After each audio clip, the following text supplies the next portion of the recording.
எங்கள் ஊர் திருவிழா காலையில், அதாவது விடிய காலம் அதிகாலையில் 3 மணிக்கெல்லாம் ஸ்டார்ட் ஆயிரும். ஃபஸ்ட்டு வேலை பார்த்திங்கன்னா கும்பிடுதனம் போகிறது. இது வந்து காலையில் 3 மணிலேருந்து 6 மணி வரைக்கும் இதுதான் நடக்கும் கோயிலில். அப்போவே போய் நாங்கள் உள்ளூர்காரெல்லாம் பார்த்திங்கன்னா இந்த மாவிளக்கு போடுறது அந்த வேலையை வந்து முடிச்சிருவோம். ஏன்னா 6 மணிக்கு மேலே பார்த்திங்கன்னா பாலபிஷேகம் நடக்கும். அதுக்கப்புறம் வந்து வெளியிலேருந்து வர்றவங்க எல்லோரும் வந்து மாவிளக்கு வைக்கிறது, அந்த மாதிரி வழிபாடுகள் வந்து நடக்கும்போது நம்மளுக்கு வந்து ரொம்ப சிரமமாக இருக்கும்.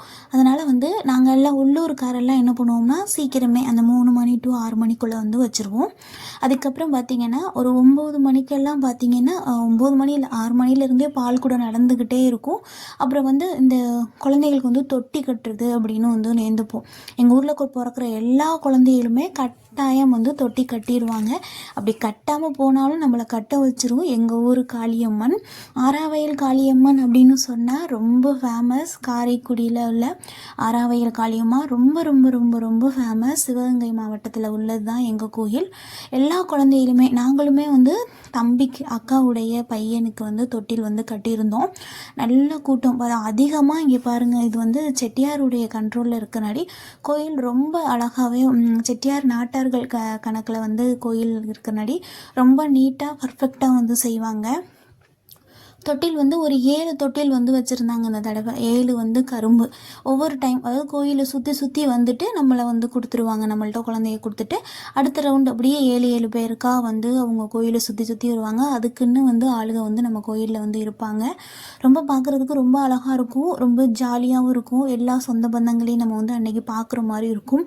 நம்ம கூட படித்தவங்க, நம்மளுக்கு தெரிஞ்சவங்க அப்படின்னு இந்த ஊரில் பிறந்த பொண்ணுங்க கண்டிப்பாக நான் சொன்னேன்ல பாருங்கள் எவ்வளோ கூட்டம். அங்கே நிற்கிறதுக்கு கூட இடம் இருக்காது, அந்த அளவுக்கு வந்து கூட்டம் வந்து அவ்வளோ பேர் இருக்கும். இங்கே பாருங்க, ஏற்கனவே வந்து முன்னாடி வந்து படையல் போட்டுக்கிட்டே இருக்காங்க. அதாவது மாவிளக்கு வைக்கிறவங்களா இருக்கட்டும், பொங்கல் வைக்கிறவங்களா இருக்கட்டும், எல்லாத்தையுமே முன்னாடி ஒரு வாழையில விரித்து வச்சுருப்பாங்க. அதில் வந்து வைக்கணும். அதில் வச்சுட்டு எவ்வளோ பேர் போயிருக்காங்க, இன்னமும் வச்சுக்கிட்டு இருக்காங்க. நிற்கிறதுக்கு இடமே இல்லை. உள்ள காளியம்மாவுக்கு பார்த்தீங்கன்னா பாலபிஷேகம் நடந்துக்கிட்டே இருக்கும். அது ஒரு 12 மணி 1 மணி வரைக்கும் பாலபிஷேகம் அம்மனுக்கு நடந்துக்கிட்டே இருக்கும். எடுத்துக்கிட்டு வர்றவங்க நேர்த்திக்கடைக்கார பண்ணிக்கிட்டே இருப்பாங்க. அம்மனை நம்ம பார்க்கணும் அப்படின்னா அலங்காரம் பண்ணி முன்னாடி வச்சுருப்பாங்க. அவங்களுக்கு தான் வந்து நம்ம அர்ச்சனை எல்லாம் பண்ணுறது அன்னைக்கு. உள்காளியம்மனுக்கு வந்து பாலபிஷேகம் வந்து நடந்துக்கிட்டே இருக்கும். அதுக்கப்புறம் இது 1 மணி போல் வந்து பறவைக்காவடி வந்து எடுத்துகிட்டு வருவாங்க. இந்த பால் குடம் எல்லாம் முடிஞ்சதுக்கப்புறம் பறவைக்காவடி வந்து லாஸ்ட்டாக வரும். அது வந்து பார்க்குறதுக்கும் கொஞ்சம் பயமாகவும் இருக்கும். ஏன்னா அவ்வளோ பயங்கரமாக வந்து அவங்க வந்து மேலே தோரணத்தில் வந்து மேலே தொங்கி அவங்க அந்த வேலு அம்பெல்லாம் மேலில் சொருகி அது பார்க்குறதுக்கு நம்மளுக்கு கொஞ்சம் பயமாக இருக்கும். ஏன்னா அவங்கெல்லாம் வந்து கடுமையாக விரதம் இருந்து நேர்த்திக்கடன் பண்ணுறவங்க. இந்த வருஷம் வந்து 3-4 பறவை காவடி வந்தது அப்படின்னு சொல்லுவாங்க. எப்போதும் எங்கள் ஊரில் வந்து 2 பறவை காவடி வரும். அவர் காலங்காலமாக எடுத்துக்கிட்டு இருக்கிறவர். இப்போ இந்த வருஷம் வந்து கூட 2-3 வந்தது அப்படின்னு சொன்னாங்க. பார்க்குறதுக்கு அவ்வளோ அழகாக இருக்கும். அடுத்து பார்த்திங்கன்னா 4:30க்கு பார்த்திங்கன்னா கோயிலில் வந்து கிடா வெட்டுவாங்க. ஆனால் இந்த வருஷம் கொஞ்சம் சீக்கிரமே வெட்டிட்டாங்க. அதனால் பார்த்திங்கன்னா இந்த கிரவுண்டு வந்து கொஞ்சம் காலியாக இருக்குது. எங்கள் கிரவுண்டு வந்து பெரிய கிரவுண்டு, காளியம்மன் கோயில் கிரவுண்டு. இந்த இடத்துல நிற்கிறதுக்கே எங்களுக்கு அவ்வளோ ஒரு ஜாலியாக இருக்கும்.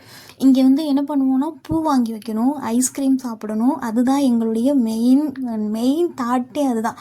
அதுக்காக தான் இந்த இடத்துக்கு வருவோம் அப்படிங்கிற மாதிரி தான் இருக்கும். ரொம்ப ஜாலியாக இருக்கும். இங்கேயுமே நம்ம பார்க்காதவங்களெல்லாம் நிறைய பேர் இங்கே பார்க்கலாம். ஒரு பொங்கல் தான் வைப்பாங்க, அதுவும் வெண்பொங்கல் வச்சு அம்மனுக்கு வந்து நம்ம நெய்வேத்தியம் பண்ணிட்டு அப்புறம் வந்து கோழி ஆடு நம்ம வந்து எது வந்து அம்மனுக்கு வந்து கொண்டு வந்தோமோ அதை வந்து பில்லி கொடுத்துட்டு நம்ம வீட்டுக்கு கொண்டு போயிடுவோம். இங்கே வந்து அதை சுத்தம் பண்ணி அது வந்து காட்டக்கூடாதுன்னு சொல்லியிருக்காங்க. ஆடு வெட்டுறது அந்த மாதிரி விஷயங்கள்லாம் வந்து வீடியோவில் கொடுக்கக்கூடாது. இல்லைன்னா ஆட்டு தலைகள் மட்டும் பார்த்திங்கன்னா கும்மலாக வந்து குமிச்சு வச்சுருப்பாங்க. இங்கே அவங்கவுங்களும் தனித்தனியாக ஆடுகள் வந்து வச்சுருப்பாங்க. மொத்த ஒரு ஆடு வந்து கோயில் ஆடு வந்து தனியாக வெட்டிடுவாங்க. அதுக்கப்புறம் நம்ம அவங்க வீட்டுக்கு உள்ள ஆடுகளை வந்து தனித்தனியாக வெட்டி நம்ம வீட்டில் கொண்டு போய் சமைச்சு நம்ம வீட்டுக்கு வர கெஸ்ட்டெல்லாம் கூப்பிட்டு நம்ம விருந்து வைக்கணும். அதுதான் வந்து எங்கள் ஊர் செவ்வாய் திருவிழா. சித்திரை மாதம் வரக்கூடிய முதல் செவ்வாய் வந்து எங்கள் செவ்வாய் தான். ரொம்ப ஜாலியாக இருக்கும். இந்த நாள் எப்போ வரும்னு கூட நாங்கள் காத்துக்கிட்டு இருப்போம். இங்கே பார்த்திங்கன்னா அந்த நெருப்புலே முடியெல்லாம் வாட்டிட்டு சுத்தம் பண்ணி கொண்டு போயிடுவாங்க. வீட்டில் போய் நறுக்கி நம்ம வந்து சமைச்சு சாப்பிட வேண்டியதுதான். ஜாலியாக இருக்கும் அன்றைக்கி பாருங்கள். வேலை பெண்ட் எடுத்தாலும் ஒரு மாதிரி ஹாப்பியாக எல்லோரும் வருவாங்க, நம்ம சொந்தக்காரன் எல்லாரும். இது வந்து நம்ம வீட்டில் நான் அந்த ஆடு உரிச்சதெல்லாம் நாங்கள் உங்களுக்கு காட்டலை. ஆடு வந்து பில்லி கொடுத்து ஆடை வந்து நறுக்கி இங்கே கொண்டு வந்துடுவோம். கொண்டு வந்து வீட்டுக்கே வந்து ஆள் வருவாங்க, அவங்க வந்து உரித்து கொடுத்துருவாங்க. இது வந்து உப்பு கண்டத்துக்கு தனியாக கொஞ்சம் நாங்கள் வந்து இந்த வருஷம் நாங்கள் ரொம்ப சொல்லலை. ஏன்னா தம்பி இருந்தான், அப்படி குட்டி தம்பி இருக்கிறான் அப்படிங்கிறனாடி பார்த்துக்க முடியாது. திருவிழாவும் முன்னாடி அந்த வேலையில் ரொம்ப டிஸ்டர்பன்ஸாக இருக்கும்னு நாங்கள் இந்த வருஷம் ரொம்ப யாருக்குமே சொல்லலை. இது பார்த்திங்கன்னா செவ்வாய் முடிஞ்சதுக்கப்புறம் எல்லார் வீட்டு மாடியிலையும் மெயினாக காய்கிறது இந்த உப்பு கண்டம் தான். உப்பு கண்டம் ஒரு 2-3 மாதத்துக்கு வருஷத்துக்கு கூட வச்சுப்பாங்களாம். ஆனால் நாங்கள் வந்து ஒரு 2-3 மாதத்துலேயே வந்து காலி பண்ணிடுவோம். அம்மா வந்து எல்லாருக்கும் பங்கு வச்சு வேற கொடுக்கணும்.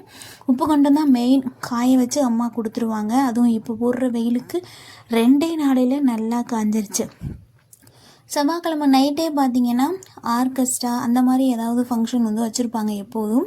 ஆனால் இந்த வருஷம் வந்து அந்த மாதிரி எதுவுமே வைக்கல. ஏன்னா அடுத்த நாள் வந்து எலெக்ஷன் வருது அப்படின்ட்டு அன்றைக்கி நைட்டு வந்து அவங்க எதுவுமே பண்ணலை. கொஞ்சம் திருவிழா வந்து கொஞ்சம் இதாக தான் இருந்தது. ஆனால் சாமி வந்து ஊர்வலமாக வரும் நைட்டு. அந்த மாதிரி வந்து சாமி நைட்டு வந்து ஊர்வலம் சுற்றி வரும், கோயிலை சுற்றி வருவாங்க. அதுவும் சூப்பராக இருந்தது. அடுத்து பார்த்திங்கன்னா பூத்தட்டு. செவ்வாய்க்கிழமை திருவிழா, புதன்கிழமை பந்தயம், வியாழக்கிழமை அன்னைக்கு வடை மஞ்சரட்டு, வெள்ளிக்கிழமை அன்னைக்கு கூத்து, அதுக்கப்புறம் தொடர்ச்சியாக கூத்து. எங்கள் ஊர் திருவிழா ஒரு 10 நாள் திருவிழா சூப்பராக இருக்கும். ஆனால் இந்த வருஷம் அப்படி இல்லை. செவ்வாயோடு முடிஞ்சிருச்சு திருவிழா. வடை மஞ்சரட்டும் கிடையாது. பந்தயம் வந்து திருப்பி 8ஆம் தேதி அடுத்த வாரம் வந்து வைக்கிறதா சொல்லியிருந்தாங்க. டேட் கூட எனக்கு கரெக்டாக தெரியல. இது வந்து நல்லா காஞ்ச உப்பு கண்டம். இதை நம்ம எவ்வளோதுக்கு நம்ம பத்திரமா வச்சுக்கிறோமோ நம்ம அவ்வளோ நாள் 1 இயர் கூட இதை வந்து நம்ம பத்திரமா வச்சுக்கலாம். ஒரு 2 பீஸ் எண்ணெயில் பொரிச்சிட்டு நம்ம சாப்பிட்டாவே போதும், சூப்பராக இருக்கும்.